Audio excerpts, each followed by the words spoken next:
Ububirigi bwishe u Rwanda bukica abanyarwanda. Umviriza amajambo dutanguranye aho Paul Kagame yifatira ububirigi mu gahanga. Nyumvira namwe, nyumvira. Ububirigi bwishe u Rwanda bukica abanyarwanda amateka aya yose arenze 30 gusa, imyaka 30 gusa. Ibi byabaye ku igenekerezo rya 16 ukwezi kwa gatatu umwaka wa 2025 aho Paul Kagame umukuru w'igihugu cy'u Rwanda yari muri BK Arena ariko aragira ikiyago n'abanyagihugu abenegihugu barenga ibihumbi 8. Byagaragara ko Paul Kagame ibibazo afitaniye na Kongo byose bigaruka ngo ku gihugu Belgique.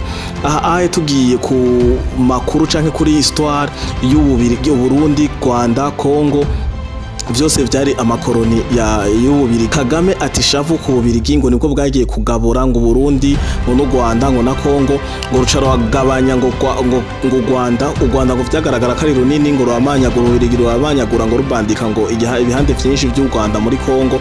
Ari byo vy'ivyo avuga misi yose, ari byo wumva ngo avuga ati ngo abanyamurenge ni mubareke ngo badeklare ubwene gihugu bwabo bagwanire agateka kabo bagwanire n'agataka kabo. Hajya hose abanyamurenge ngo bateragiye niho ariko aravuga ngo ububirigi bwarisha abanyarwanda bwongera burabica buriko buragaruka kandi bwongera ngo kubamarira bwongera bo basanga niyo bibereye ngo bwamanyaguye igihugu cy'u Burundi n'igihugu cy'u Rwanda. Cyane avugira igihugu ciwe ngo bubigira ibihugu bito kugira bisumbwe n'ububirigi kuko nabwo bwabwo ari buto nyene, swate bungana no Burundi canke bukangana no Rwanda. Mukurikire ikiganiro Paul Kagame yagize muri BK Arena aho atarya umunwa yasa n'uri karadeklara ariko aradeklara intambara ku gihugu ca Belgique. Sinzi ko intambara y'amajambo bizorangira ari guterana amajambo nkuko yakarabikora ku gihugu ca Kongo n'igihugu cy'u Burundi, ariko ndibaza ko bitagiye kurangirira mu majambo gusa ngira bazoja no mu bikorwa kuko coco acifatiye mu gahanga aracifata arongera acibasira. Nimukurikire mwumve. Reka mvuge kuri iki gihe turimo n'izi ntambara zo muri Kongo. Kongo murayizi, abaturanyi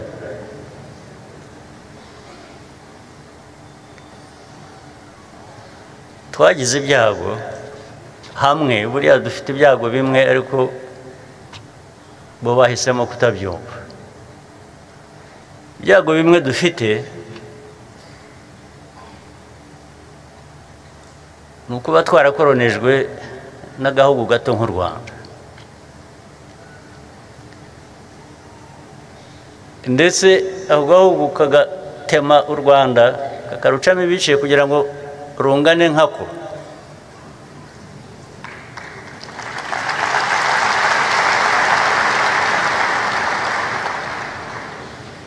Ubwo ni ububirigi mvuga kandi aza kubwihanangiriza.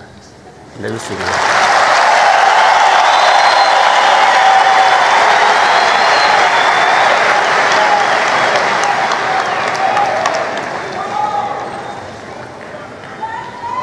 Ububirigi bwishe u Rwanda bukica abanyarwanda amateka aya yose arenze 30 gusa, imyaka 30 gusa. Rukajya rutugarukaho rukongera abasigaye rukongera rukabica.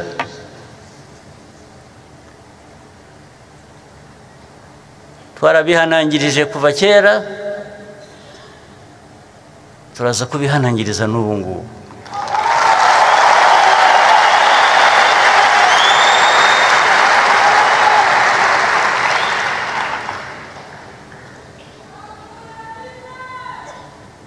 Iyi ntambara ya Kongo abantu bagiye bakagira iy'u Rwanda, ntabwo iyi ntambara ari iy'u Rwanda, ntabwo ari u Rwanda rwayitangiye, ahubwo icyo abayitangiye bashakaga nicyo turwana nacyo.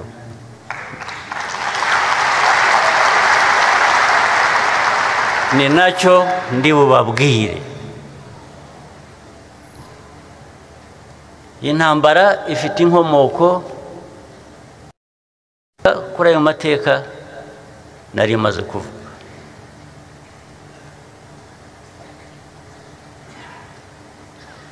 Abantu bitwa abanyarwanda bamwe bagiye bisanga hakurya y'imipaka tuzi ubu ngubu y'u Rwanda, ntabwo ari u Rwanda rwabatwayeyo, ntabwo ari abanyarwanda batwaye, ntabwo ari u Rwanda rwatwaye abanyarwanda muri za Gisoro muri Uganda, ahantu hitwa Gisoro hano, ntabwo ari u Rwanda rwatwaye abanyarwanda muri za Masisi muri za Rucuro na hehandi, ntabwo ari u Rwanda rwabajyanyeyo.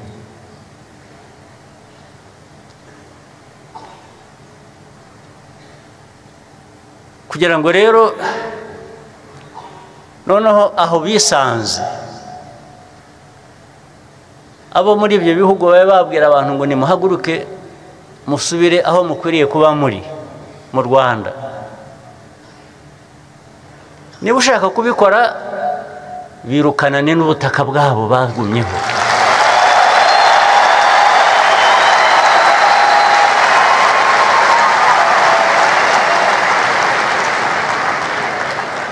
Ariko niba ukoresha ukuri cyangwa niba ushaka amahoro nkawe nk'uko abantu bose bayashaka, ugomba guha abantu uburenganzira bwabo.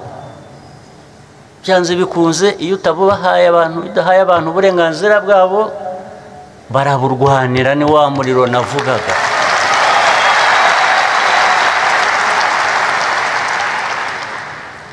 Hanyuma rero iyo uje kubikururamo noneho abanyarwanda u Rwanda rukazira ko ibyo bihugu bindi bidashaka abo bantu bariyo, twagira dutese, turahangana nabo.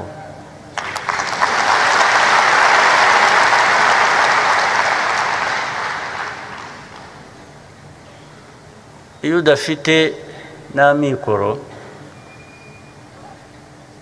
nk'uko na yacu n'ubundi afite ahagarukira, ukoresha umutima utagira aho ugarukira, ubushake butagira aho bugarukira, na bike mu mikoro ufite.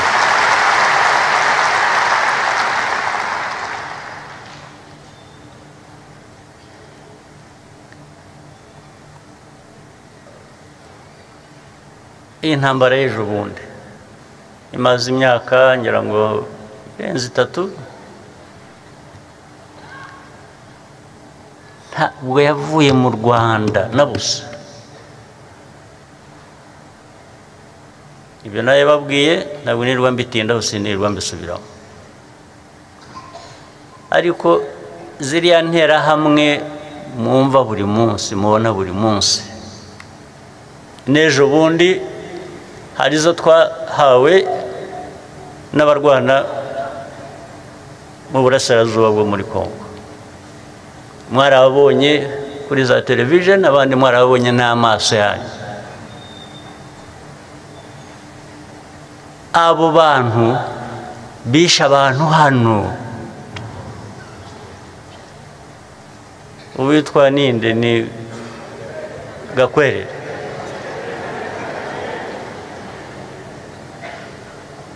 Gakwerere yishe abantu, yishe abavandimwe, yishe abanyarwanda. Ariko si we gusa,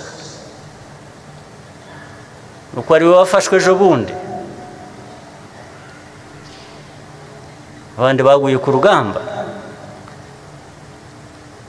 Abo bantu byaragiye biba kuvuga ngo iyo uvuze FDLR, iyo uvuze interahamwe, bakavuga ngo ariko abo ngabo ngo muvuga ngo ni bangahe?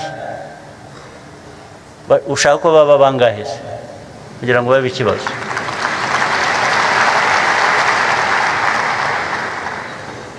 Gakwerere uriya bafashwe ejo bundi yari kumwe, bamwe bataye ubuzima bwabo, abandi bakiri mu mashyamba. wamubaramo abantu benshi kuko ni ideology ya genocide yo kwica. Ndetse bagiye hariya bagakuririza n'ubuyobozi bumwe bwo muri Kongo bukabashyigikira bukayiririmba bukabigisha no ku maradiyo, bakica abantu ku manywa y'ihangwe ku mugaragaro mwarabibonye aho zagoma n'ahandi hose, bisha abantu ku manywa y'ihangwe. Ariko bajya kuvuga ngo ariko ngo aba bandi bajya bavuga ngo bemera human rights, biraho ntazi ibyo ari byo. Bemera human rights za bamwe ariko iz'abandi bakwiriye gupfa. Ukabona ko wanshyira muri abo ngabo nkabyemera.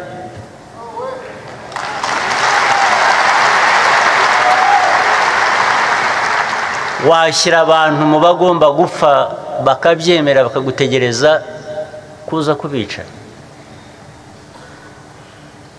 Byose ko ari ugupfa se nanone napfa ndwana nawe.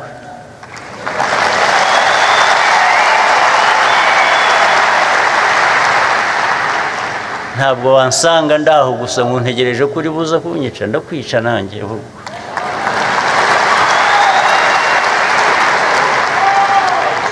Ibyo rwose icyo nicyo kisubira kwerekana abantu bose bikiremwa ni bamwe, nta muntu uruta undi. Ntabwo waza kumpimira ubuzima bwanjye ngomba kubaho, wowe urabikora nkande,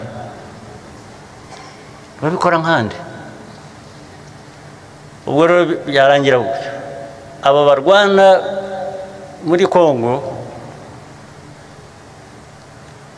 batotejwe kuva ryari, ndetse buriya abantu nuko birengagiza amasezerano yabaye mu myaka iyi ntambara ibaye ejo bundi mu 2022 byari byabaye no mu 2012. Imyaka 10 hagati itarashira intambara zongera zabaye.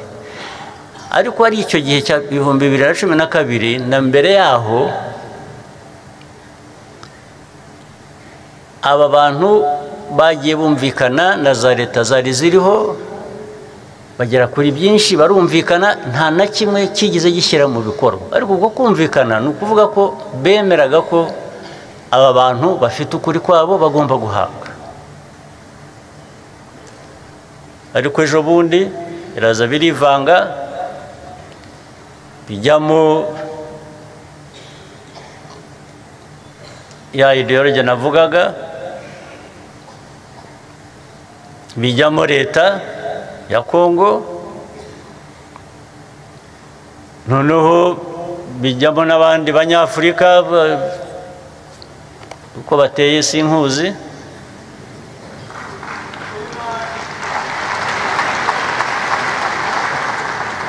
Baragenda bajya ku ruhande rwa leta kuyifasha kwica abantu bayo, bajya ku ruhande gufasha interahamwe kongera kwiyubaka. Buri interahamwe kuba zihari kuva muri 1994 kugeza n'ejo bundi, ntimwibwira ngo ni ibyapfuye kuba gusa. Hari abandi babiri inyuma nk'abari babiri inyuma na mbere hose zijya kwica abantu hano mu Rwanda. Zijya kwica abantu hano mu Rwanda zari zifite abazishyigikiye. Ni nabo bazireze bakazirera bakaziherekeza zigakomeza kuba zikiriho n'uyu munsi. Ibihumbi bingahe by'ingabo za Loni. Loni yabaye no mu Rwanda no mu na kera nagomba bayiririmbana aho natangiye kumvira nkivuka maze kuvuka numvaga bavuga Loni mu Rwanda n'ubu biracyari mu Rwanda racyari muri Kongo nuko guherekeza abo bica abantu muri twe kugira ngo tugume tudapfuye tudakize.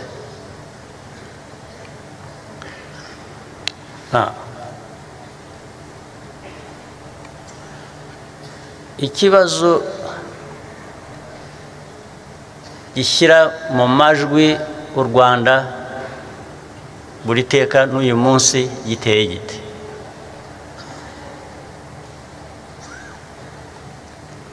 Ndahera hahandi nababwiye Gakwerere wazanywe ku manywa n'abandi bari kumwe amaze imyaka ingahe? Hafi 30 nyine cyangwa se 30.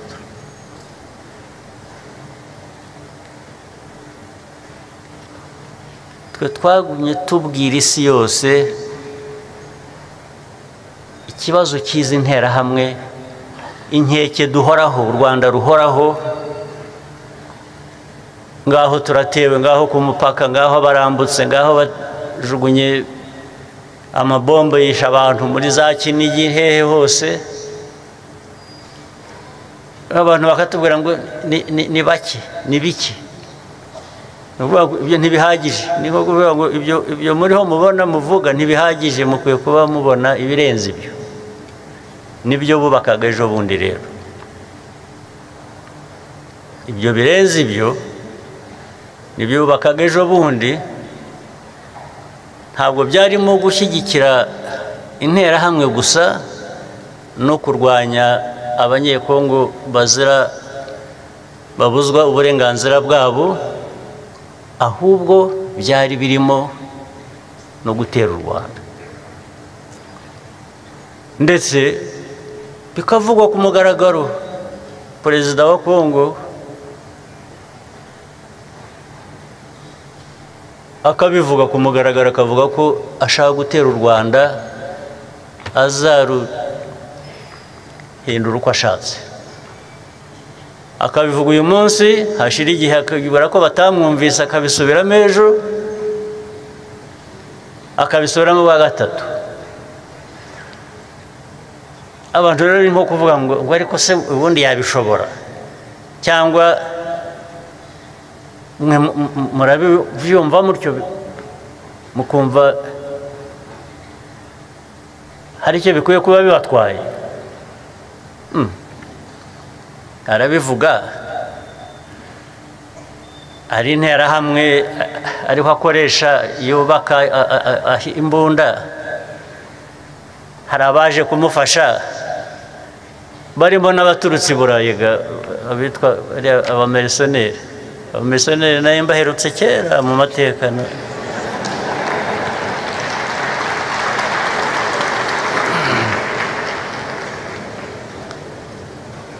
Barabazanye, mwarababonye nabo banza baranyuze hano mu Rwanda, ariko nta wabarenganya, nta nubwo bazi geography, ntabwo bazi ko aka karere gateye, n'amateka ntibayazi. Baba barabazanye gusa ngo bajye kurwana. Abasenere bavuye i Burayi baza kurwana n'abirabura, ubu babasanga hano bakamenya gutoranya abantu ngo uyu ni iki, uyu ni iki, uyu ni iki. Abo babohereje ubundi batubwira ko mu mategeko mpuzamahanga ubundi abamarisoneri bafite icyo bivuze, ntabwo bemewe. Ariko muri aka karere kubera ko barwanya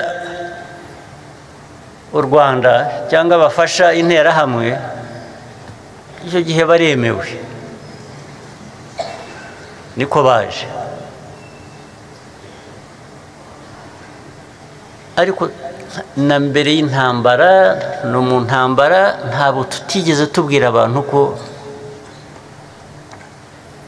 ibi bizavamo ibibazo biduteye ibibazo kandi tutazabyemera, tuzakora ibishoboka byose tukabirwanya.